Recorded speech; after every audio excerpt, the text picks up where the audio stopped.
Los 20 misterios del Rosario revelados a María Valtorta. María relata el nacimiento de Jesús en la gruta de Belén. María, que al recordar aquella noche ha ido y venido señalando los lugares, llena de amor, con un parpadear de llanto en sus ojos azules y con una sonrisa de alegría en su boca, se inclina ahora sobre su Jesús, que está sentado sobre una gran piedra, y lo besa en los cabellos, llorando, adorándolo como en aquel entonces. Y luego los pastores vinieron a adorarte aquí, adentro con su buen corazón. Era el primer suspiro de la tierra que entraba con ellos. Era el olor de la humanidad, de rebaños, de heno, y afuera los ángeles, que te adoraban con amor, que te cantaban con cánticos que jamás repetirá criatura humana, que te amaban con el amor de los cielos, con el aire del cielo que entraba con ellos, que te traían con sus fulgores, tu nacimiento, oh bendito. María está arrodillada al lado de su hijo y llora de emoción con la cabeza apoyada sobre sus rodillas. Nadie se atreve a romper el silencio. Más o menos emocionados, los presentes se dirigen miradas, como si sobre las telarañas y piedras toscas esperasen ver pintada la escena que acababan de escuchar. María vuelve a decir: «Este fue el nacimiento de mi hijo, nacimiento infinitamente sencillo, infinitamente grande. Lo he referido con mi corazón de mujer, no con palabras sabias de un maestro. No hubo nada más, porque fue la cosa más grande de la tierra, escondida bajo las apariencias más comunes». ¿Y al día siguiente? ¿Y luego?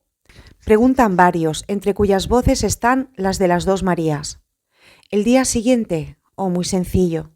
Fui la madre que amamanta a su hijo, que lo lava, que lo envuelve en pañales como lo hacen todas las madres.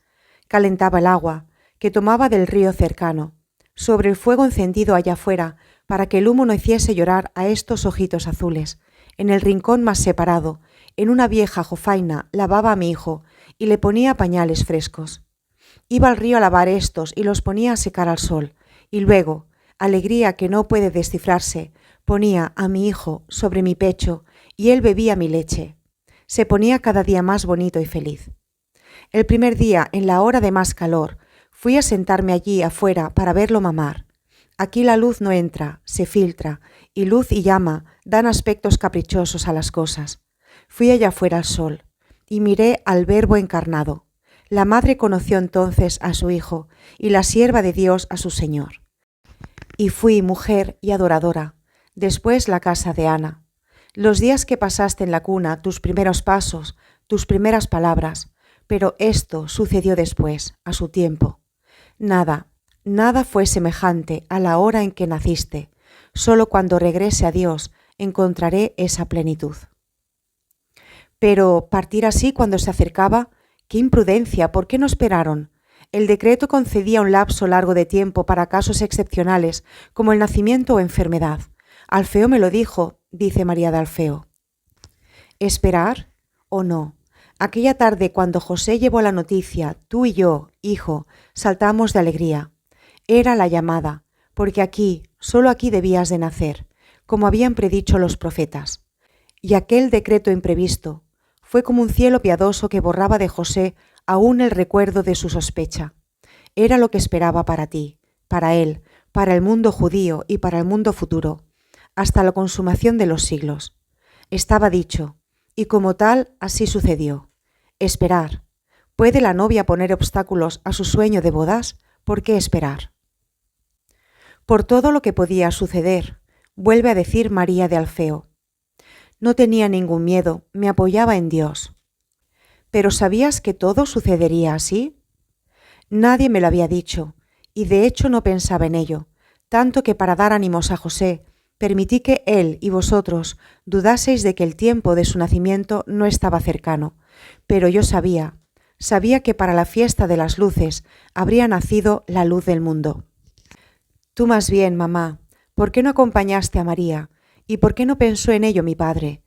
¿Deberíais haber venido también vosotros aquí? ¿No vinisteis todos?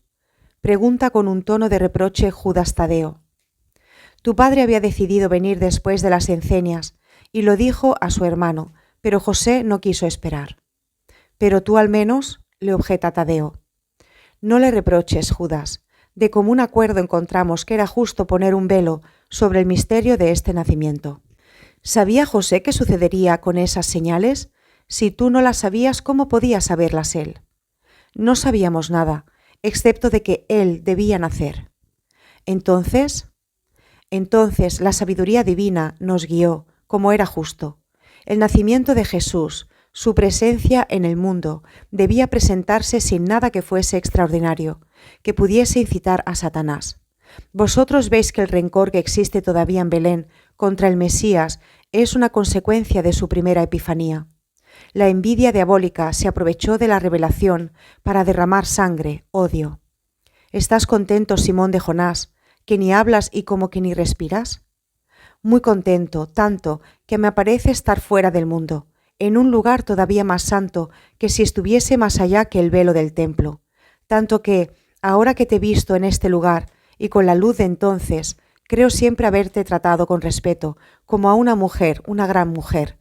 Ahora no me atreveré a decirte como antes, María. Para mí antes eras la mamá de mi maestro. Ahora te he visto sobre las cimas de esas ondas celestiales. Te he visto cual reina, y yo miserable soy tu esclavo. Se arroja en tierra y besa los pies de María. Jesús ahora habla. Levántate, Simón, ven aquí cerca de mí. Pedro va a la izquierda de Jesús, porque María está a la derecha. ¿Quiénes somos ahora nosotros?, pregunta Jesús. ¿Nosotros? Somos Jesús, María y Simón.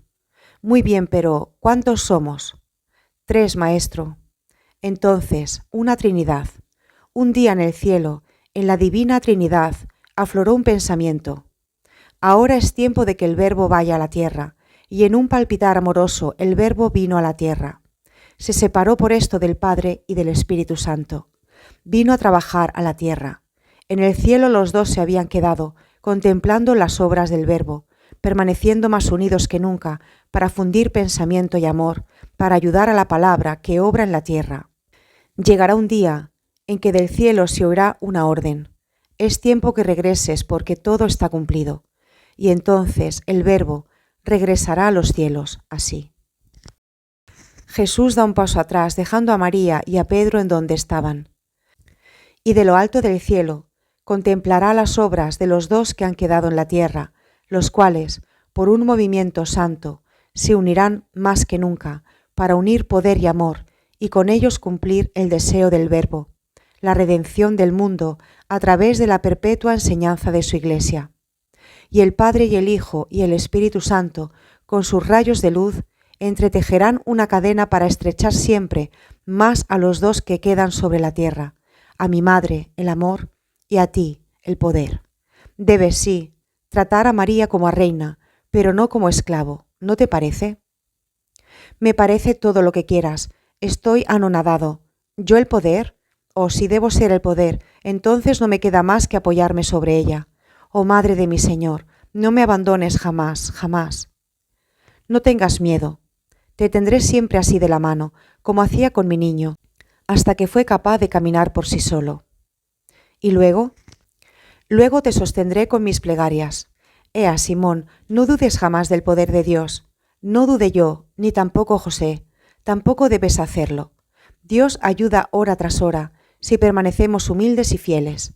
Venid ahora acá afuera, cerca del río, a la sombra del árbol que, si estuviese más avanzada la estación del verano, nos proporcionaría manzanas. Venid, comeremos antes de irnos. ¿En dónde, hijo mío? En Yala, está cerca, y mañana iremos a Bethur. Se sientan bajo la sombra del manzano, y María se recarga sobre el tronco. Bartolomé la mira fijamente, cómo acepta de su hijo los alimentos que ha bendecido, tan joven y todavía emocionada celestialmente con la revelación que acaba de escuchar. Sonríe a su hijo con ojos de amor y dice en voz baja: a la sombra de él me senté, y su comida fue dulce a mi paladar. Le responde Judas Tadeo: es verdad, ella languidece de amor, pero no se puede decir que despertó bajo un manzano. ¿Y por qué no, hermano? ¿Qué sabemos nosotros de los secretos del Rey? Responde Santiago de Alfeo. Y Jesús sonriendo dice: la nueva Eva fue concebida por el pensamiento a los pies del manzano paradisíaco, para que con su sonrisa y llanto ahuyentase a la serpiente y desintoxicase el fruto envenenado. Ella se convirtió en árbol por el fruto redentor. Venid, amigos, y comed de él, porque alimentarse de su dulzura es alimentarse de la miel de Dios. Maestro, responde una pregunta mía que hace tiempo he querido hacerte. ¿El cántico de que estamos hablando incluye a ella? Pregunta despacio Bartolomé, mientras María se ocupa del niño y habla con las mujeres. Desde el principio del libro se habla de ella, y de ella se hablará en los libros futuros, hasta que la palabra del hombre se cambie en el sempiterno hosanna de la eterna ciudad de Dios. Y Jesús se dirige a las mujeres. ¿Cómo se percibe que desciende de David? ¡Qué sabiduría! ¡Qué poesía! Dice Zelote hablando con sus compañeros. Pues bien, interviene Iscariote, que todavía bajo los sentimientos de días anteriores habla poco, pero tratando de volver a tener la misma franqueza de antes, dice: Pues bien, yo querría comprender por qué debió acaecer la encarnación. Solo Dios puede hablar de modo que derrote a Satanás. Solo Dios puede tener el poder de redención, esto no lo dudo. Pero me parece que el Verbo no debía de haberse envilecido tanto, haciéndose como los demás hombres, y sujetándose a las miserias de la infancia y de las demás de la vida. ¿No habría podido aparecer con forma humana, ya adulto, en forma adulta? O si quería tener una madre, podía haberse buscado una adoptiva, así como hizo con su padre. Me parece que una vez se lo pregunté, pero no me respondió ampliamente, o no lo recuerdo. Pregúntaselo, pues, que de eso estamos hablando, dice Tomás. Yo no, lo hice enojar un poco y no me siento perdonado. Preguntádselo por mí. Pero, perdona, nosotros aceptamos todo sin tener elucubraciones, y debemos hacer la pregunta. No es justo, replica Santiago de Cebedeo. ¿Qué cosa no es justo?, pregunta Jesús. Silencio. Zelote se hace intérprete de los demás. No te guardo rencor. Esto ante todo. Hago las observaciones necesarias, sufro y perdono. Esto para quien tiene miedo, fruto todavía de su turbación.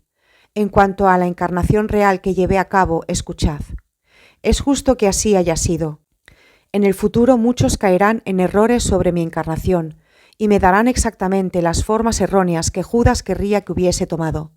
Hombre, aparentemente con cuerpo, pero en realidad fluido como un juego de luces, por lo cual sería y no sería carne real, y sería y no sería verdaderamente maternidad de María. En verdad yo tengo un cuerpo real, y María en verdad es la madre del Verbo encarnado. Si la hora del nacimiento no fue sino un éxtasis, la razón es porque ella es la nueva Eva, sin peso de culpa y sin herencia de castigo. Pero no me envilecí al descansar en ella. ¿Acaso el maná encerrado en el tabernáculo se envileció? No. Antes bien se honró con estar ahí. Os dirán que no teniendo yo cuerpo real, no padecí y no morí durante mi permanencia en la tierra. No pudiendo negar que yo existí, se negará mi encarnación real o mi divinidad verdadera.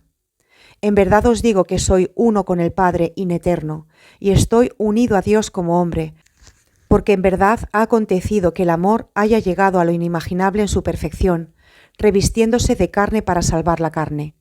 A todos estos errores corresponde mi vida entera, que da sangre desde mi nacimiento hasta la muerte, y que se ha sujetado a lo que es común con el hombre excepto el pecado. Nacido, sí, de ella, y para vuestro bien. Vosotros no sabéis cómo se ablanda la justicia, desde que tiene a la mujer como colaboradora. ¿Estás contento ahora, Judas? Sí, maestro. Haz lo mismo conmigo. Iscariote inclina la cabeza avergonzado, y tal vez emocionado ante su bondad tan grande. Se quedan allí por un poco más de tiempo bajo el manzano. ¿Quién duerme? ¿Quién ronca? María se levanta, vuelve a la cueva. Jesús la sigue.